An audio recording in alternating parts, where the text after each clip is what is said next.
midday Wednesday. This morning, when Jesus returned to the outer courtyard after early morning prayers, there was a small crowd waiting for him. Word had spread through the inns of the city that a young, fresh-thinking rabbi was teaching in the temple. There were in the group Jews from across the Roman world and the North African kingdoms. Their mood was of excited interest rather than committed faith, and Jesus responded to it. He dismissed any speculation that he might be planning to overthrow the Roman occupation by predicting that the Romans would, in fact, destroy Jerusalem. He echoed the sentiments of the great prophets of earlier ages who had expressed his father's frustration at the unbelief of the Jewish people. "When you see Jerusalem surrounded by armies," Jesus told them, "you will know that its desolation is near. Its people will be taken as prisoners to all the nations." A good many of the people walked out after that. They'd come with hopes of a Messiah. They did not want to listen to a Jeremiah. Jesus was seated a short distance from the great clay jars that are used to collect the financial contributions of the people. At one point, the crowd was distracted from his teaching by the sound of large amounts of money being poured into these vessels. Jesus waited and watched as the people gossiped among themselves about the generous donors. Looking into the minds of those present, I saw an irresistible fascination with people who have so much gold that they can give that grandly.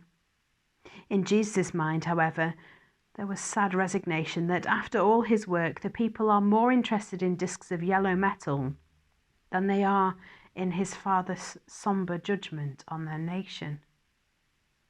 Then, after that group of wealthy Alexandrian merchants had moved on, there came an elderly woman in the black dress of a widow. She dropped in 2 small copper coins that hardly made a sound as they landed on the mound of soft gold.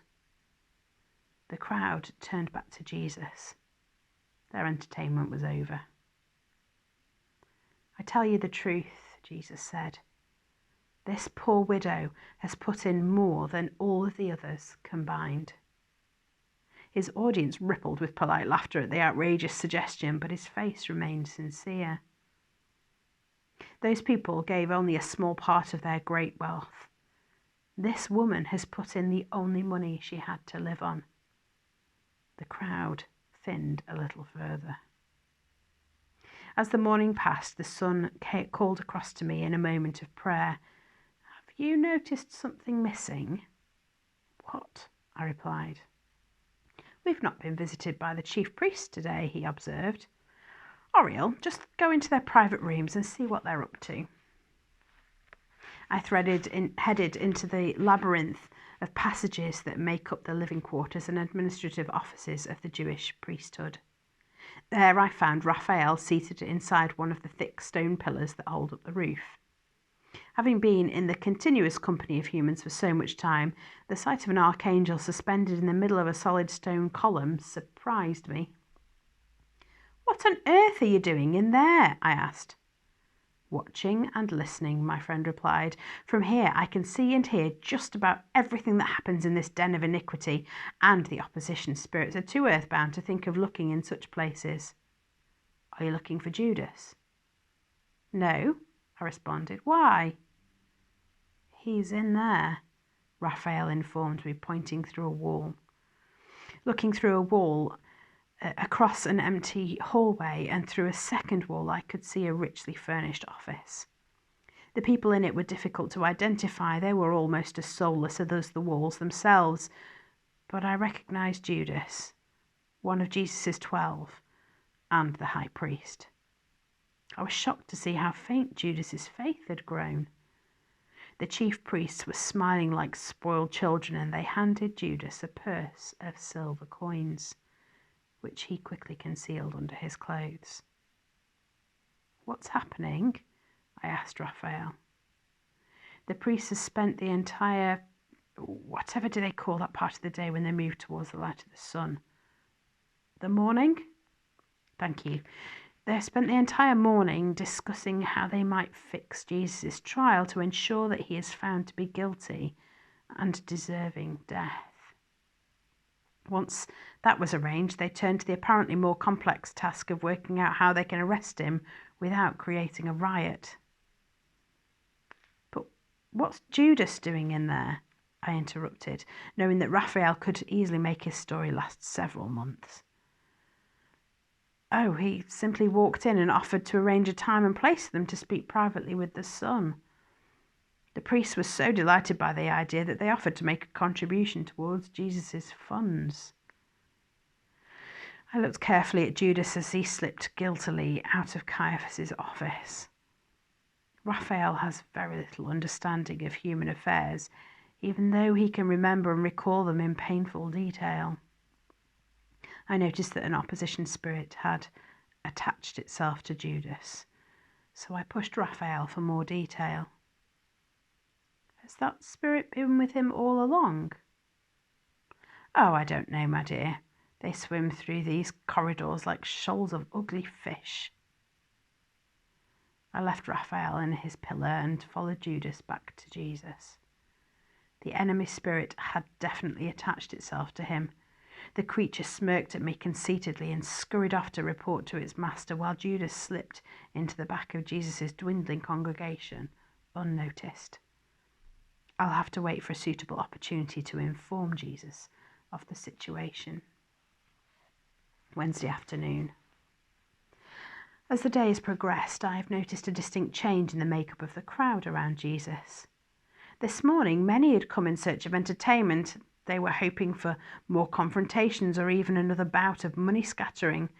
Most of these have left bored and rather disappointed. Those who remain are people genuinely interested in Jesus' message, and there are a surprising number of priests and council members among them. When Jesus returned from lunch at a nearby inn, Andrew and Philip, 2 of the 12, introduced him to a group of Greek tourists. These were educated men who'd abandoned the ludicrous gods of their upbringing and travelled to Jerusalem to learn about the one who created the universe, among other things. Jesus talked to them with interest and fresh hope in his spirit. If, as these men suggested, there are a great many people in the Roman world who are looking for a new faith, one that is genuine and true, one that is compassionate and relevant to everyday life, then there will be much fertile soil when the seeds of his teaching can be planted and bear fruit. A sudden lightness of spirit thrilled through my being, as it did through his. When this private conversation with the Greeks drew to a close, Jesus suddenly spoke out to the eagerly listening ears around him. The time has come for the Son of God to be glorified, he announced, causing a rumour of excitement to spread through the small crowd. Then he spoke more quietly with an intense focus on the thought before him. Unless an ear of wheat falls to the ground and dies, it remains only a single seed. But if it dies, it produces many seeds. The people pondered this simple yet profound image, sobered by the arrival of death into Jesus' teaching. Jesus didn't move at all during the silence. It was as though his eyes were staring at something only a short distance from his face. The person who loves their life will lose it, he continued, while the person who hates their life in this world will keep it for eternal life. I could feel a resonance among the people. Jesus was drawing their thoughts beyond the brief existence of human life and directing them towards the timeless life of angels. Without warning, his concentration broke. He shuddered and became distracted. Jesus' speech became less clear. Indeed, he almost began to mumble. Now my heart is troubled, and what shall I say? Father, save me from this hour. Again he paused, and again he stared at the invisible point before him. The people waited sympathetically, somehow understanding that a storm was raging in Jesus' mind. The leader of the opposition floated down to a ground level, watching Jesus intently, trying to probe into his troubled mind. Slowly, Jesus stilled his inner tempest and spoke again. No, it was for this very reason that I have come to this hour. Lucifer turned away thoughtfully. He had not managed to read the son's mind. All he knew as he returned to his vantage point on the temple roof was that there was something he didn't know, a divine purpose that he could neither perceive nor understand. The men and women around Jesus sat quietly. Eventually he moved for a second time, and his demeanour showed a man who'd regained control of himself after a fight. Looking upwards in the way that Jews often do when they pray, he said, "Father, glorify your name." Then, as has happened so many times, his father replied, "I've glorified it, and I will glorify it again." What surprised me was that the people around Jesus clearly heard that voice too, and they suddenly looked up and started to chatter among themselves, asking, "What on earth was that?" A woman seated close to me said, "It was the voice of an angel." "If only," I interjected, but she couldn't hear me. "The voice was for your benefit, not mine," Jesus said. "The time has come for this world to be judged. The prince of this world will be driven out." I looked round to see if the leader of the opposition was listening, but he was reeling from the pain caused to him by the sound of my boss's voice. Jesus, I think, must have known this, because he continued to speak of his mission with a frankness that would have sent Michael into a Force 10 panic. "When I am lifted up from the earth," Jesus continued, "I will draw everyone to myself." He proceeded to discuss these matters for some minutes, and I watched Lucifer carefully so I could warn Jesus when he'd recovered his composure. It was wonderful to hear Jesus opening out the great plan of his Father's love, and to see that men and women were responding to the message with hope and faith. I signalled to him when he needed to stop, and he did. He stood up, gathered his closest followers, and left the temple. On his way up the Mount of Olives, Jesus turned off the road into an olive grove called Gethsemane, where he drank from a well.